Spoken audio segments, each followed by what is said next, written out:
Okay, it's 10 o'clock, so I think we'll go ahead and get going. I'd like to call to order this meeting of the Assembly Health Policy Committee. It is Wednesday, March 3rd, 2021. We are noticed from 10 a.m. to 11 a.m. I am Suzanne LaFrance, and I co-chair this committee with Assembly Member Meg Zelatel, who is out of office today and won't be joining us. Let's go ahead and start with the roll, Ms. Leppy. Sure. Ms. LaFrance? Here. Ms. Allard? Here. Mr. Constant? Here. Mr. Dunbar? Mr. Rivera? Ready. Thank you. Madam Chair, I understand Mr. Dunbar will be here soon. Okay, thank you, Mr. Constant. Okay, thank you, Ms. Leppy. And good morning, and thank you all for joining. I just want to point out a couple things. Per all our meetings, please note that Teams chat is not part of the audio recording of this committee meeting. So if you do ask a question or make a comment in the chat, I'll read it into the record or ask you to make that comment or ask that question. I also want to mention that the documents for this committee are available on the committee webpage. So if you go to muni.org, click on Assembly, click on Committees on the left, and then scroll down to the Health Policy Committee, you will find the agenda, and you'll also see 4 documents. Those 4 actually are part of item B on our agenda under new business. After the update from the health department, we will have a discussion and review of several Health and Human Services Commission resolutions, and those are available on the webpage, including the Health Commission AO, for which the timeline has not been established yet. So with that, turning to our agenda, we've got 2 items under new business, and I just want to add that for the health department update, we will be reviewing the assessment and talking a little bit about the roadmap to recovery as per Chair Rivera's discussion at the Rules Committee on Friday, and member interest in having the conversation about what does the transition look like, what does the end of the pandemic look like. We'll make sure we have some time to raise any questions to the health department or just discuss how we might want to shape that conversation. You know, Chair Rivera has indicated that there will be a work session scheduled on that topic at a later date. So again, new business items, AHD update, we'll review the Health and Human Services Commission resolutions, and then touch on committee legislative and budget priorities, followed by audience participation. Any comments on the agenda or anything so far? Oh, and for the record, I would like to note that we have been joined by Mr. Weddleton. Okay, and thanks to Ms. Leppy for posting the documents on the committee webpage. Appreciate your help. We'll go ahead and get started with an update from Director Heather Harris of the Anchorage Health Department. Ms. Harris? Thank you, Ms. LaFrance. I'm happy to share some information, just some highlights about what's happening here at the Anchorage Health Department. Most of this information is coming from our January results and work being done, just given the timing of this meeting and getting that information from our teams. And so excited to share some of that information with you.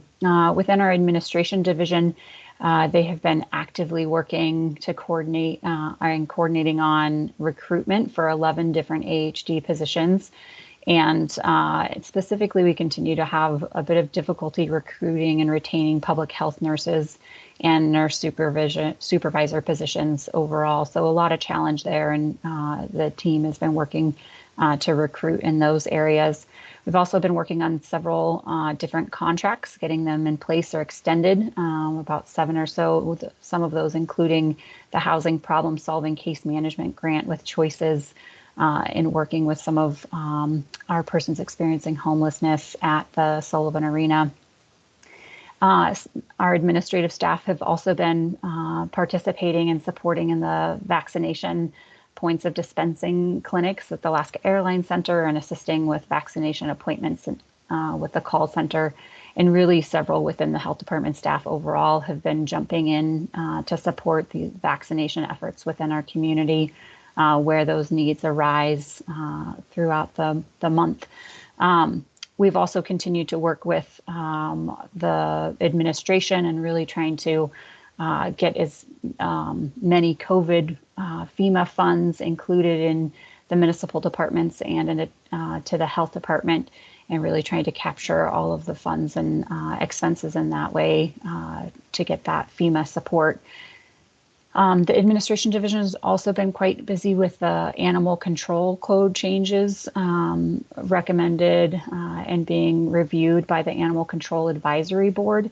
They've been taking many comments from the public and continuing to hold public meetings and having conversation around that proposal. Animal Care Control in the month of January was able to reunite 43 animals with their owners and help with 153 adoptions as well of animals just in the month of January. As we look at our Human Services Division and childcare licensing, a few highlights there is the team has been continuing to help childcare centers navigate COVID positives within their centers, and there were 5 reports of COVID positive individuals in January that resulted in temporary closures. So really helping those teams to support those efforts in health and safety for children in those facilities and navigating the challenges they're experiencing. At the end of the month of January, there were 207 childcare facilities open, with 32 with temporary closures. And we saw 10 school-age programs reopen with the return of students to the Anchorage School District schools. So we're seeing some shift in that way. And Ms. Harris, if I could just pause you 1 second to note for the record that we have been joined by Mr. Dunbar. Thanks. Absolutely. As we looked at our senior and emergency outreach, we continue to do great work there. We had about 56 person-centered intakes in January and served 365 unduplicated clients in January within the Anchorage Safety Center Patrol. That was 365 unduplicated clients in January. We continue to provide electric assistance with Chugach Electric, provided 33 houses support, and continue to deliver meals, 100 meals per day to residents with the Chugach View Manor in coordination with United Way in the delivery restaurant program. And the ADRC experienced high call levels, mostly due to seniors needing assistance to get vaccination appointments. And so a lot of work just helping seniors and their families navigate the website, register for appointments, and get access to vaccine. As we look at the Division of Public Health, we, in looking at environmental services, there were 36 inspections in January, and the team continues to work very closely with a municipal-wide effort to respond to requests for assistance and guidance around EOs and the COVID-19 protocols, and the employee health team, environmental health services supported and responded to 343 requests of that kind. And they've been working hard on the Plug at 20 message as that continues. And there was a minimum estimated number of views for the Plug at 20 campaign for January at over 100,000. So really getting some good traction there and sharing with our community the importance of that. As we look at the WIC program, WIC continues to provide services remotely, and the waiver for these remote services is now tied to the National Public Health Declaration, and that waiver will continue for 30 days until the end of the National Public Health Declaration, and the waiver allows for remote services at this point to go through mid-May. WIC was able to support 4,705 participants in January, and we're really excited to report that this is the 5th month of raising participation in Anchorage after an unexpected dramatic decline that we saw in participation over the summer of 2020. And it looks like our participation has actually started to rebound to the service numbers prior to the pandemic. So some great success there within the team overall. Our WIC breastfeeding peer counselor program has had some great success with our hosted live events in January, where they had a Q&A session, which reached 753 people. As we look at SNAP Ed, we're continuing to do some great work with our youth experiencing homelessness and really trying to connect with them and really lift them up in their education around nutrition and cooking activities. As we look at, and finally, as we look at community health nursing, our nursing team continues to be very focused on the COVID team and disease prevention clinic and for our public health nurses and support staff. We did get bring on a nurse practitioner that started in January, and we're excited to have them on board and learning quickly. And let's see, I think right now we've got 9 nurses that are still staffing the COVID vaccination efforts, both at AHD as well as in coordination with the fire department and the Emergency Operations Center. And in the month of February, I'm happy to share additional reports around just some of the community engagement and reaching some of our community groups in unique ways. So some great work there. As we look at our boards and commissions meetings for March, our Homeless Housing and Neighborhood Development Commission will be meeting, our Health and Human Services Commission, Anchorage Women's Commission, Senior Citizen Advisory Commission, and Animal Control Advisory Board are all scheduled to meet in the month of March. And that is the end of my report. Thank you, Ms. Harris. Sorry, just excuse me for a moment there. So we have, before we move on to the COVID-19 risk assessment discussion, we have Mr. Weddleton in the queue. One is, I think I missed part of it. You said that you would get calls related to COVID and you would do inspections, and there were 300 something in January. What kind of calls would that be?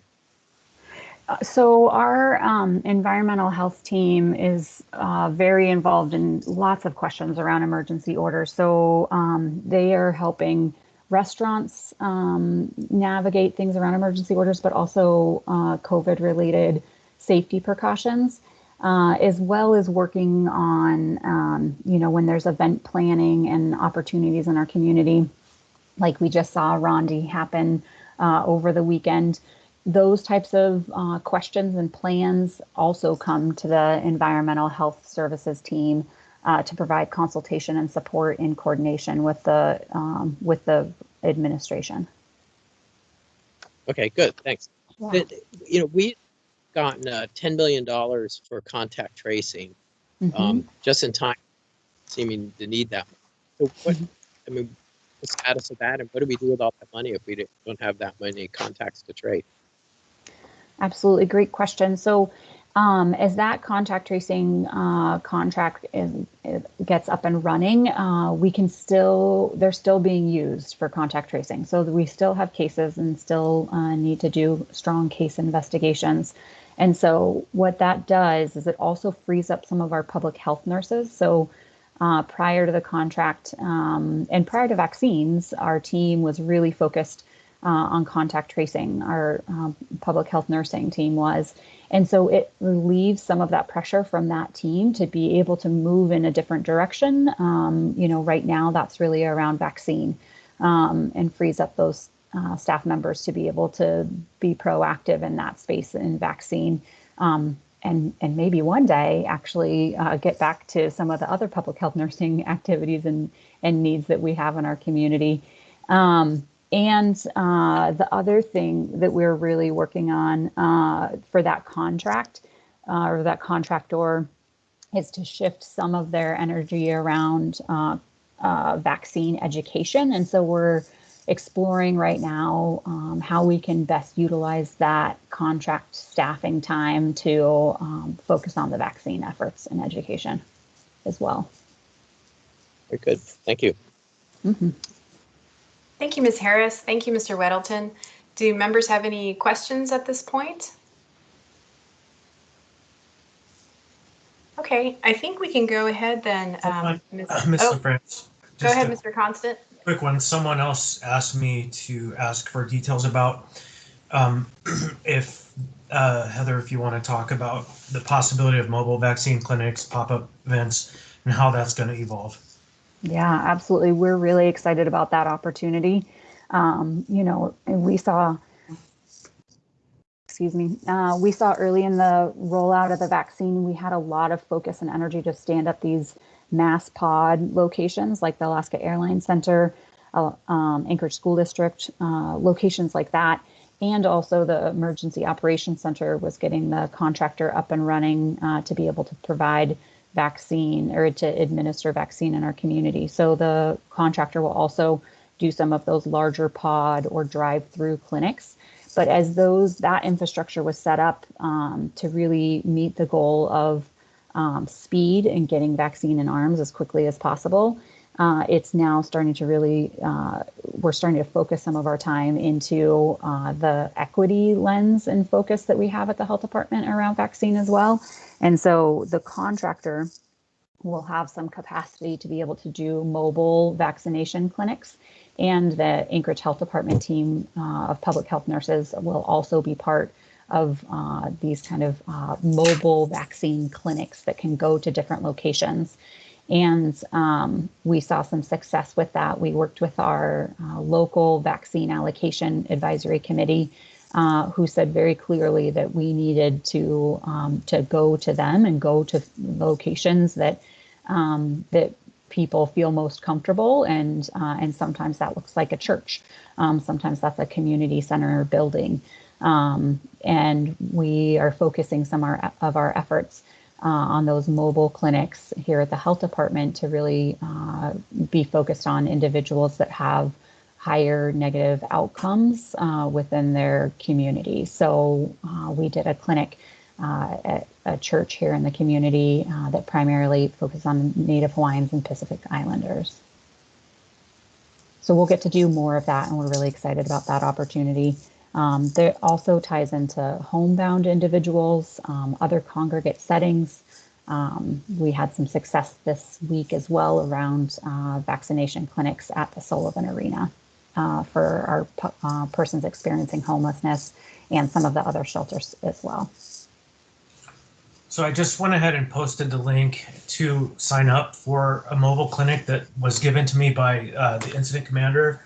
And I know that the members of the public can't see that, but maybe the staff for our committee can put this up on the committee page. Absolutely, and I'm happy to just share for the audio version of this, that link, and to access more information or share where a pop-up clinic or pop-up site could potentially be hosted at.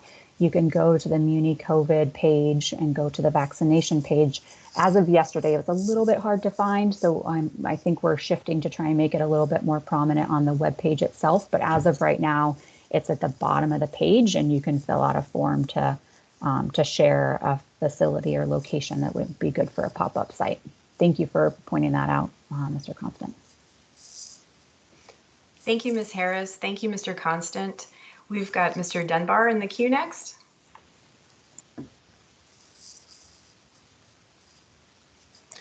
Mr. Sorry. Dunbar? I'm sorry, it took me a little bit of time to to get the unmuted here. So I just wanted to confirm something that I think you just said. So if an organization like, for example, I think the Northeast Community Council is wanting to do a mobile clinic, perhaps at the Spirit of Muldoon Park, or I'm sorry, picnic, which they do at a park in East Anchorage. Who should they talk to, and what are the prospects of them being able to do that? Absolutely. So the Emergency Operations Center is taking any recommendations or locations that might be great for pop-up vaccination sites. So anybody could go. They could go to the website, to that survey, and fill out the information about the location and some of the details. And then the Emergency Operations Center information team will get back with those individuals. Ultimately, the Emergency Operations Center is taking all of these recommendations and opportunities, and then will determine based on several data factors that can impact or that could inform kind of the greatest impact. And so we'll look at those locations through that lens and figure out how to get these mobile teams out into the community in reaching the community in that way. Excellent. Thank you. The one other thing I just want to share, since we are talking about vaccine, we're in a space in March that we saw a great increase around vaccine in March than we did in February. And as we are hearing and seeing from the national level, that the availability of vaccine should just be increasing. So this is really about making sure that we have strong infrastructure to get vaccine out as quickly and efficiently and through that equity lens as possible. Vaccine is only effective when it's in somebody's arm. And so Alaska, I'm sure many of you have heard, Alaska has been #1 per capita for some time around getting vaccine to our community. And so we want to continue to do that well. Thank you, Ms. Harris. Thank you, Mr. Dunbar. Any other questions from members before we move on to the next item, which actually isn't listed on the agenda, but we'll take some time to go through the COVID-19 risk assessment. And Ms. Harris, will you be taking us through that? I think Dr. Johnston is on and will walk us through that. Great, Yes, thank you. So if you like, I can share my screen and show the risk metrics while I'm talking through them. And if she does that for the public as well, that health risk metrics is also on the website and updated on a weekly basis. That can be found on the COVID-19 page under municipal updates. That's a really great page for people to be familiar with. And it has this weekly metrics as well as the roadmap and the weekly health department report as well. So in developing these health risk metrics, we spent a long time trying to figure out what are the most important metrics to look at, and then recognizing that there are additional metrics that influence, our overall perception of what the risk level is. So the most important metrics are the cases, and we focus on the daily new cases per 100,000 residents as a 14-day average. I think that's a number the community has been following for a while now.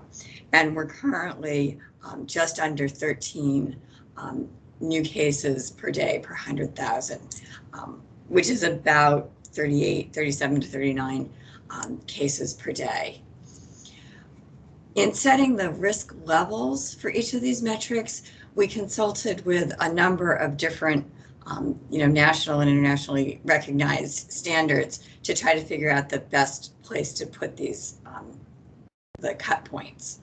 And so for the cases, we've looked at the Harvard Global Health Institute recommendations for disease control, and also a lot of the CDC guidelines, particularly related to school reopening. So this puts us in a high risk category. We've been seeing cases coming down slowly over recent weeks. As I'm watching the numbers this week, I think we have reached the bottom point, at least a relative minimum. in that we're seeing the 7-day average is higher this week than it was last week. So while this is pointing toward moving down on the risk level, I think that's going to flatten out this week. And then the cases, they really drive everything. They drive hospitalizations, they drive deaths, they drive the demand for healthcare capacity. But the other metric that we do think is most important to consider is current healthcare capacity. And for that, we're looking at available adult ICU beds. And this is a hard one to know what's the best way to measure it, but we decided that the percent of available beds out of the number of staffed beds that the hospitals report on a daily basis, and then looking at that as a 7-day average was the best way to look at it. And again, the way we set the risk levels for this was looking at the CDC school reopening metrics that were in place at the time. So here we have about 17% of adult ICU beds were available on average last week. This was marked as increasing because the week before there had been on average about 24%. But this keeps us, it's in the lower risk, close to the considerable risk. And then the other thing that's just really important, but is hard to quantify, which I recognize is frustrating for many people, is that there is, through the course of the pandemic, there are additional contributing factors to risk that do change over time. So at this point, what we're most concerned about are the more transmissible variants. As of last Thursday, they've been identified in 45 states, including Alaska. Most concerning to me is that we've seen community spread of the P1 variant. The P1 variant is a variant of the COVID virus that includes a mutation that makes it easier for the virus to escape the vaccines that are being deployed. So that's just, a real red flag that we need to continue to be very vigilant about protective measures, even as we see case counts coming down from where the super high level they were at in November and December. Balancing that, we do see that we've got, over 20% of the population in Anchorage has gotten at least one vaccine shot. So that's good and that's growing. And we do see increasing availability of vaccine, in March, and then again, we expect in April. We're also seeing increased activity, school restarting, sports activities, festivals like Ferrande.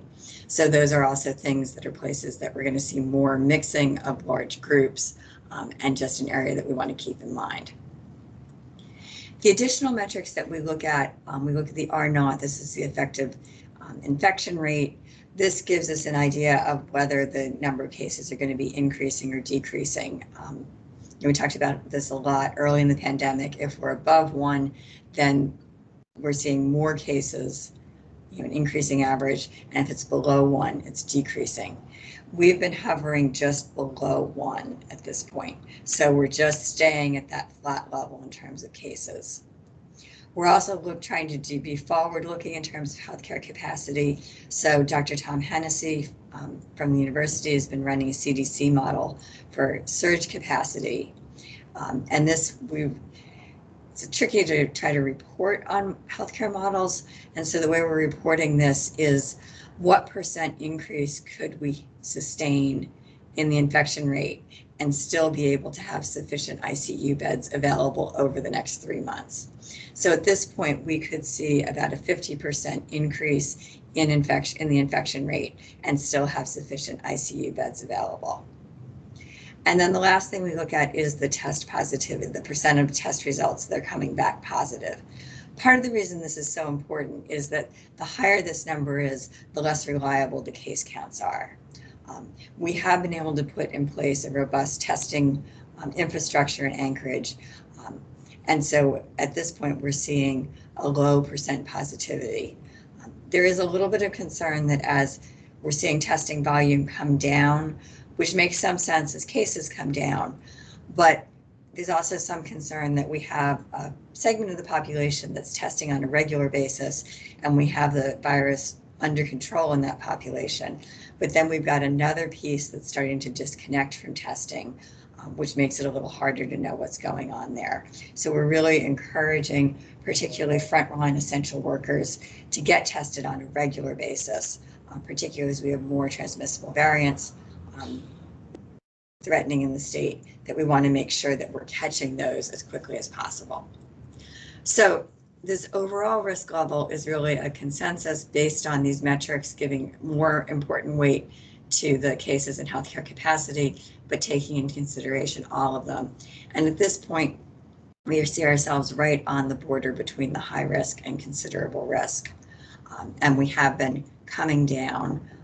Again, my sense is that we're starting to flatten out at this level, but we'll see where the numbers are when we redo this report on Thursday. So that's really all that I wanted to cover. Thank you, Dr. Johnston. Do members have any questions about the metrics?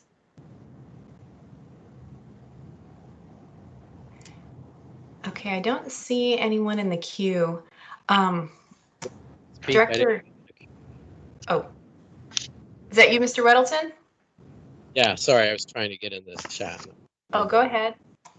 So, I brought it up at our Tuesday meeting, but, I continue to have trouble with this cases per 100,000 being used as it is. I would just say generally with anything in our life, we say, hey, 10 out of 100,000, our thing is, that's not much. That's almost nothing. But, we had a situation where we had this scary virus. We didn't know how to treat it. There was no vaccination. We saw in other cities people dying and stacking up in ICUs, not being able to handle them. And it was really scary. So, okay, it's pretty scarce, but, at 10 per 100,000, obviously we went beyond that. But the downside was really awful. So it made sense. But now, a year later, it's not that scary. I mean, it's serious. We have treatments.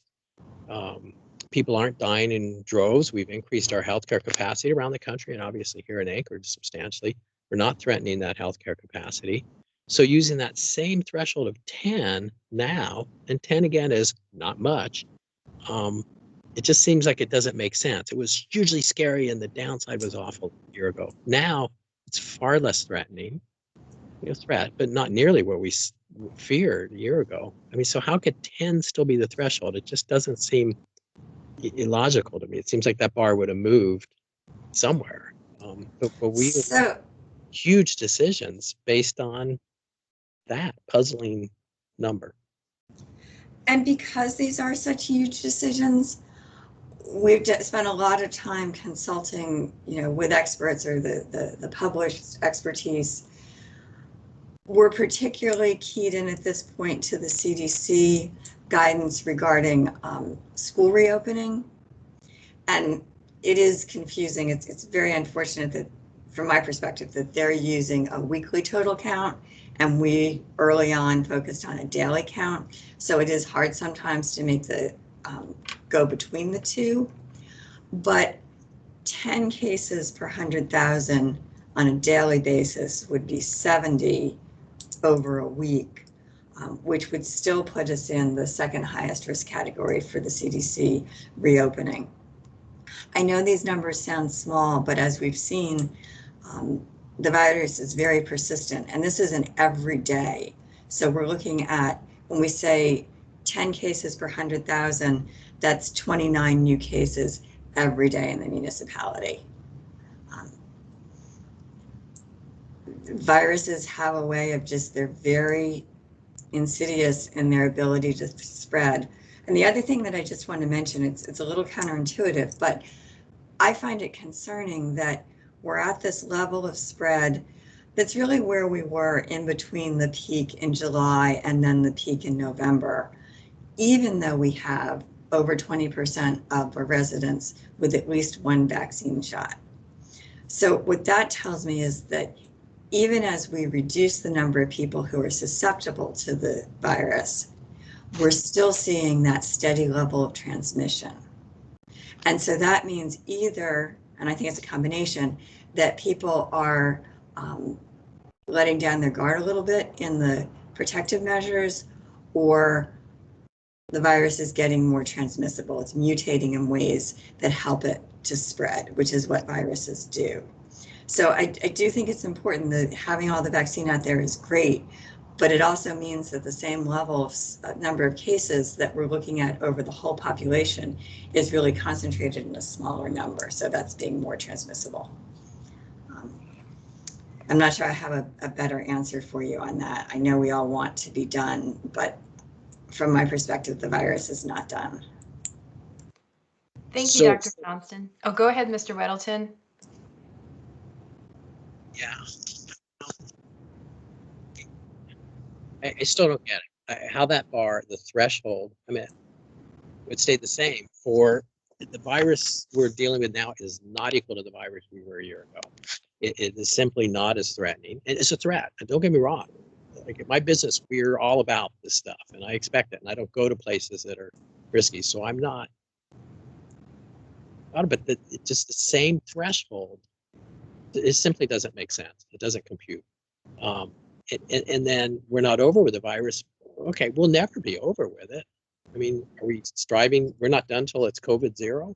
It's simply never going to happen. I mean, No, we're not trying to get to a place where we're eliminating the virus. We are trying to get to a place where we're living with it. To me, there's a big focus on the next 2 or 3 months as we can get a lot more vaccine into the community. We're also, over that time period, need to do a lot of education and answering people's questions about the vaccine, because it's likely that we'll get to a point where we have enough vaccine available for anyone who wants it, but that may still only put us at 50%, a little bit over 50% of the population vaccinated. Part of the reason for that will be that 20% of our population is under age 16, and we don't have a vaccine for that population yet. And then we'll have a lot of people who are hesitant, and it will take a lot more effort to answer all of their questions to help them make a decision about getting vaccinated. And when we're in that middle ground of having some people vaccinated and some people not, we want the case counts to be as low as possible, so that we're not, every time that the vaccine spreads, there's also the opportunity for mutation. And that's part of why we're so concerned right now. Early in the pandemic, the vaccine was not mutating as much as we're seeing now. And a lot of the reason for that probably is, the time it's been in the population and the number of case times it's spread, and also the fact that it's got pressure to mutate in response to treatments and vaccine. Thank you, Dr. Johnston. Mr. Whittleton, did you have more to add? I'm just concerned about time because we have 3 other members in the queue, and I want to leave time to go over the resolutions as well. go ahead. Obviously, I'm not making personal. Thank you, Mr. Whittleton. So we have Mr. Constant, then Mr. Dunbar, and then Mrs. Allard. Mr. Constant? Thank you. I just have to speak to the idea that the virus is less deadly, or that the concern has gone down. I think that the actual factor that has changed is our perception of the risk as opposed to the actual risk. And what I feel is happening broadly is burnout over all of this. And the burnout is actually not any measure that we are moving towards success. It's in fact, it cuts against all of these measures of success. And so for my part, I'm hopeful that we stick with a benchmark that's been consistent across many variables and many months and all of this time, because as the charts continue to decrease in cases, we get closer to that line.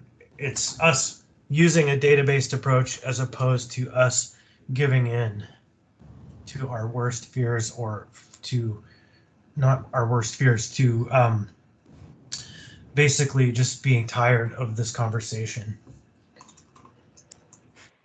Thank you, Mr. Constant. Mr. Dunbar? Thank you, Madam Chair. And just real quickly, I wanted to flag what Dr. Johnson said about us quickly moving to a place where the vaccine is perhaps even more common than folks going to get the vaccine. And I think that's coming sooner than people realize. And in some ways that's good. It means we have a lot of vaccine coming into the community, but it also means we need to tell a story about just how miraculous these drugs are. I mean, it's true that COVID-19 can still spread between people that that receive the vaccine, and that some people have had a very limited number of fairly severe cases. But the truth is, fatalities have dropped to zero.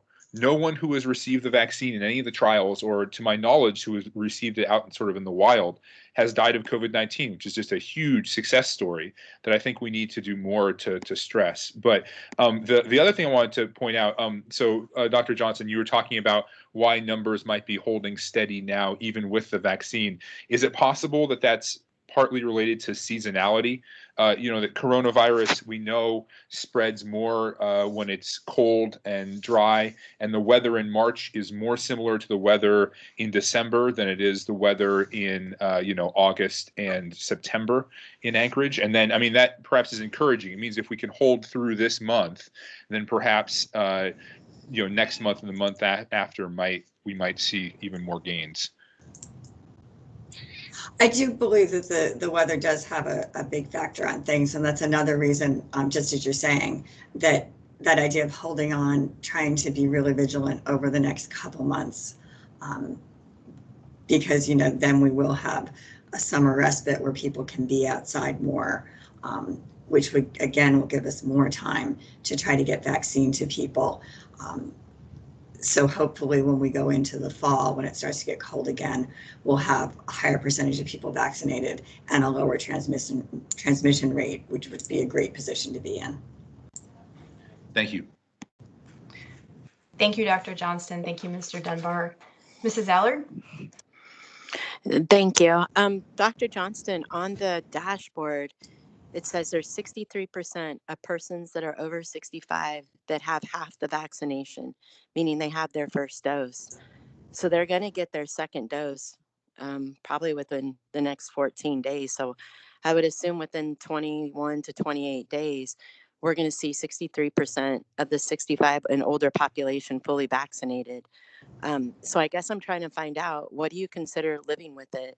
Because it sounds like when you were speaking, and correct me if I'm wrong, that you are kind of disagreeing how the CDC is tallying things up. And I'm just trying to find out, what do you consider living with it? Because we are living with it and we're doing really well. And I'm not against the vaccine. When it's available for me to do, my husband already took both doses.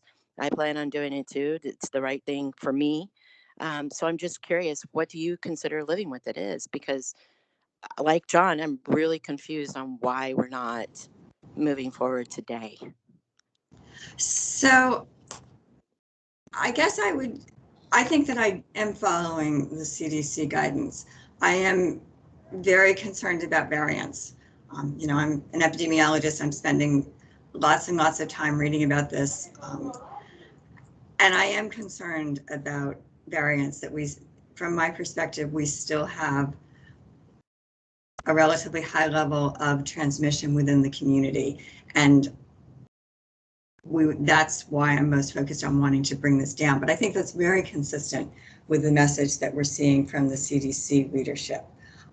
You are correct about the high level of vaccine coverage in the older population.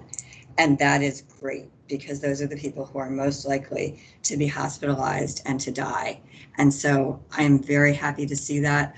I'm hoping to see that go above 60%. I think that we also need to really focus on the barriers and the reasons people are hesitant in that population to get vaccinated.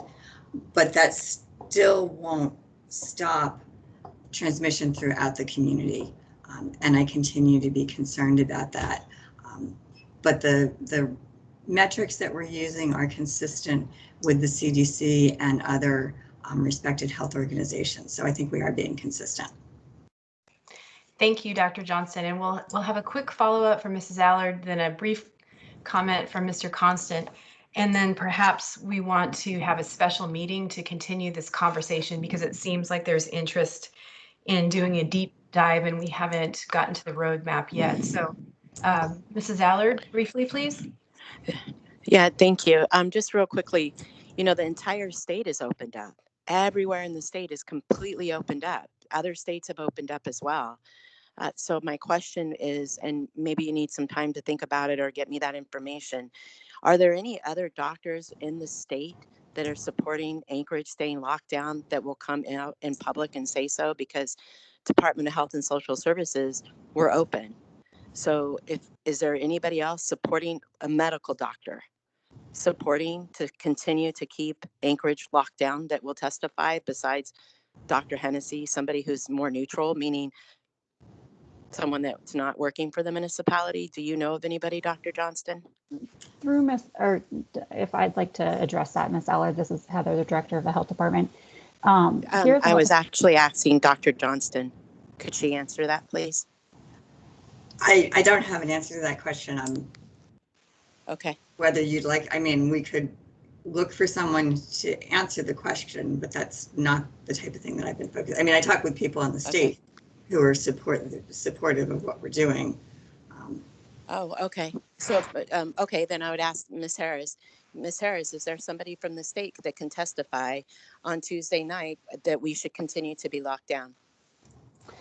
At the health department, we're working with many doctors on a statewide level, on a local level, to come up with these recommendations to share with the administration and with the assembly. And so I'm happy to follow up on that conversation about who else might be interested in testifying.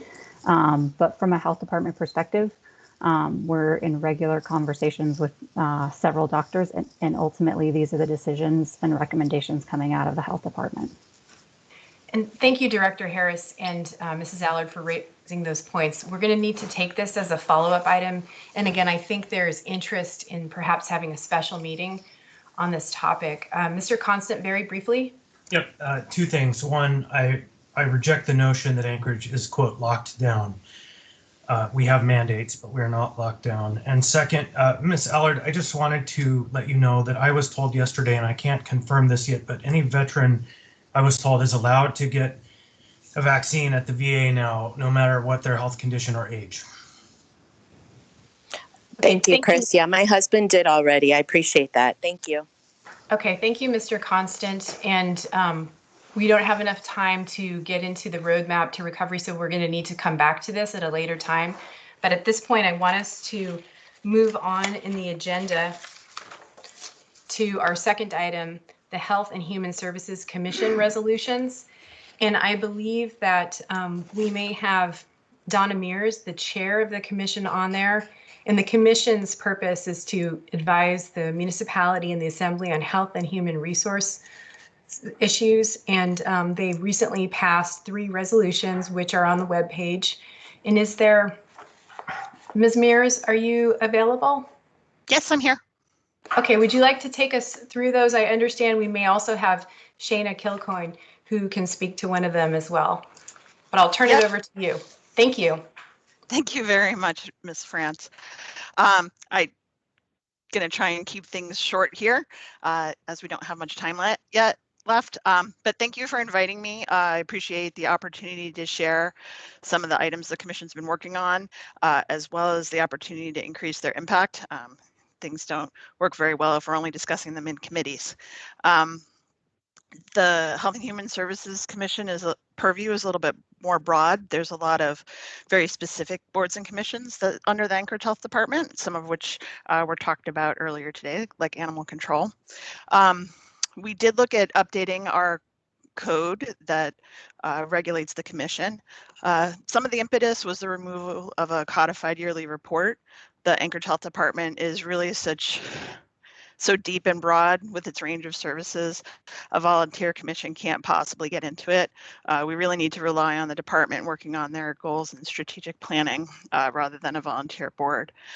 There's other things that the commission can work on that are more helpful, including policy recommendations and resolutions like we're discussing today. I looked at the code language for a lot of other boards and commissions.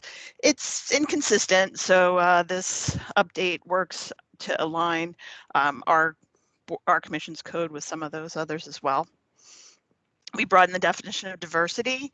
Our current commission is diverse, and not just in personal demographic level, but in professional experiences and expertise. I mean, they even let an engineer chair it. So members of the commission were pretty clear that enumerating the metrics of diversity, pardon me, that enumerating the metrics of diversity was unnecessary. We added the option for a youth member. When I researched the Assembly's youth member, it's really the Youth Advisory Commission that determines this. I'd gone to one of their meetings to reach out, and we did have a member come, but I need to reach out again. Their commission by nature has a lot more turnover, so this will need a regular extension of invitation to them. We're also codifying our role as an interface between the public and the department. The Health and Human Services Commission, as well as all the boards and commissions that I'm familiar with, have the opportunity for direct public comment and participation. So we're just including that in our code. As far as participation goes, we also did a resolution on child welcoming meetings. We had a commissioner welcome a new family member in the fall of 2019, and we first discussed this last January. Of course, the world changed, and we're now attending most meetings online, which is much more child welcoming. But an acknowledgement of family is important, particularly for volunteer roles. My kids went to a lot of meetings with me when they were small, most of them volunteer, but some for work. My youngest actually traveled with me to Shishmara for work several times. And that's a community where kids and work is just integrated, and that's just how it's done. Welcoming children at meetings also welcomes participations of parents of young children. When we have kids, our perspective on the world changes, and it's a pretty great time to support parents of young ones to get engaged. But it also supports the role of community to the children that get to attend. Fortunately, we now got much better ways for people to contribute remotely rather than calling in to a speakerphone. And with policies and practices that support children at meetings, we should be able to have better community contributions. The last resolution we worked on was the environmentally preferable purchasing. This was brought to us by Alaska Community Action on Toxics, as well as Shannon Kilcoyne, the MOA Manager of Energy and Sustainability, who's here with us today. She'll be instrumental in advocating and supporting the EPP on many levels within the municipality. She also has way more information than I do on the scope and implementation. EPP supports multiple components of the Climate Action Plan, as well as considers environmental health, which is an important component of human health, and includes worker safety too. Shana and Suchan from ACAT are working with a larger group to develop policies and strategies to support EPP, many of which are already adopted and implemented in other communities. So fortunately, we get to benefit from their expertise and not have to reinvent the wheel and face the obstacles and work that is needed to develop these. There's a number of ways the municipality can employ these strategies. Some of them are simple, like working with office supply vendors like Staples, so environmentally preferable products are highlighted and much easier for employees to purchase. It's pretty transparent with what they've developed for other communities. And something that I've been working on professionally is moving recycled content specifications from special considerations into the body of specification documents like MASS and AWU's Design and Construction Practices Manual. So we can come to some very easily accessible things to employees, some things that are a little more technical and harder to grasp. The group that Shane is working with is coordinating with municipal purchasing already, and I'm looking forward to their work being implemented. I don't know if Shana might have a couple more words to say on that. Hi, I don't have a lot to add, Donna. That was exactly right. Environmentally preferable purchasing leverages organizations' purchasing power, and cities like Anchorage have a lot of purchasing power. So this is something that we're working, like she said, within the processes that already exist, and we're working with other cities who have already done stuff like this. So we're not trying to reinvent the wheel. And yeah, we've been working with our folks internally on what this could look like and how it would be done in a simple manner.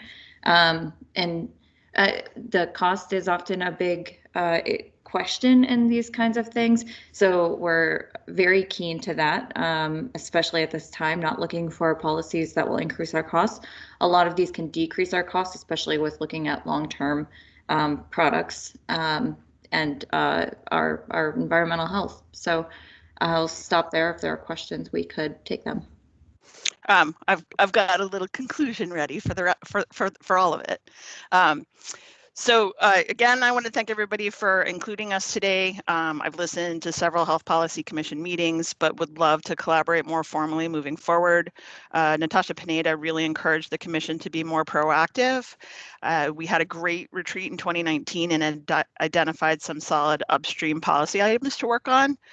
We're currently limited by capacity. I've been able to shift meetings from quarterly to every other month, which is helpful.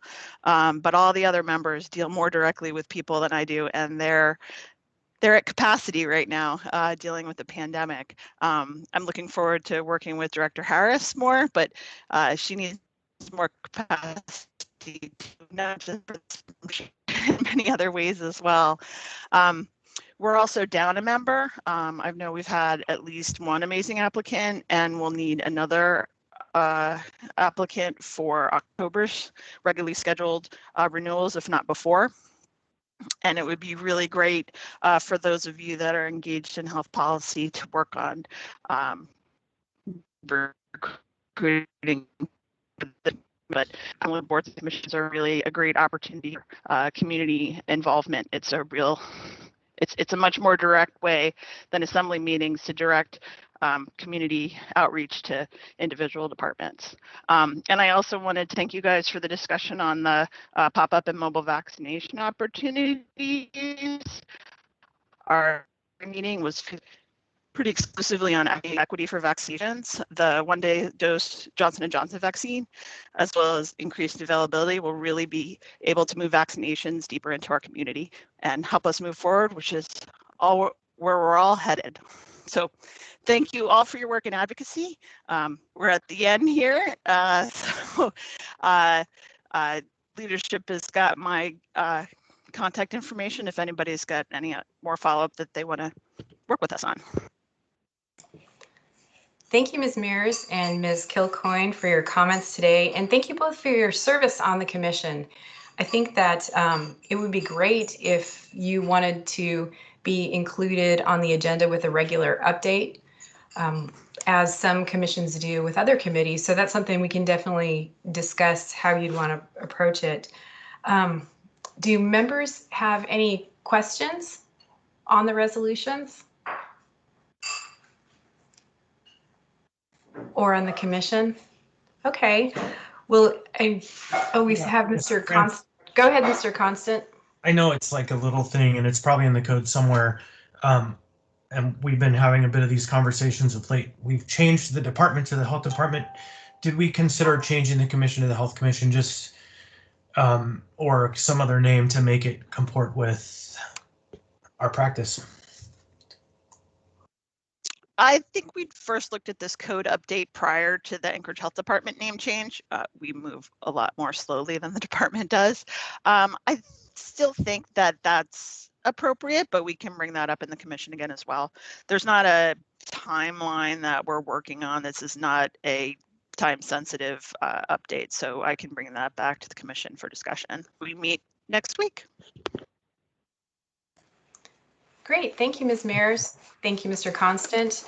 And we are just about to the end of our meeting here with 2 minutes, and we do have a Public Safety Committee meeting at 11:10. So again, thank you to Ms. Mears and Ms. Kilcoyne for being here and for your service. We'll move on quickly on the agenda here. Does anyone have any committee legislative and budget priorities they want to bring up at this time? I don't see anyone in the queue, so we'll go ahead and move on to audience participation. And if members don't object, we may go a few minutes past 11. Mr. Haberman, is that you? Yes. Please go ahead.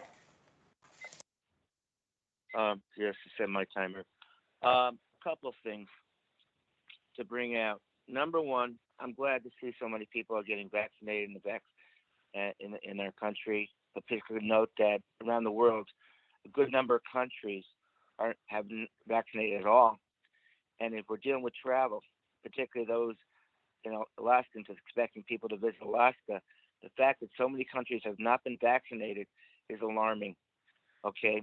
Number two, for some time, and I failed to address this, and it's on topic, and I keep on seeing this kind of reporting on cases.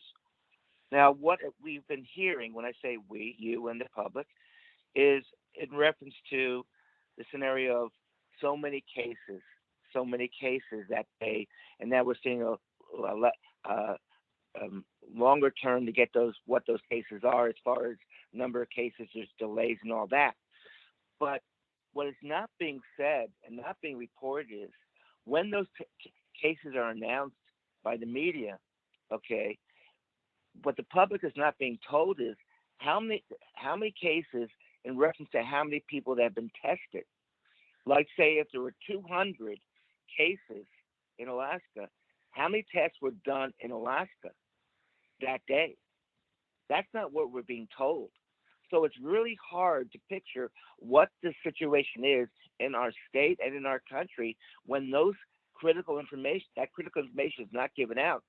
And then in reference to a comment made by staff in regard to people being tested, there was a reference that said at this meeting that there's less people being tested. But okay, less people being tested, well, how many? We're in the dark on this situation.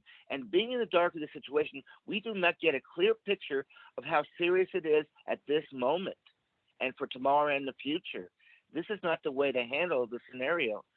And also on the vaccines, please remember that the feds are encouraging people to wear face coverings because even after getting a vaccine, you still can get COVID and you can still, without those masks, encourage infecting other people. This is not the time to create a situation that we bring down the firewall, we don't have to wear masks and so forth.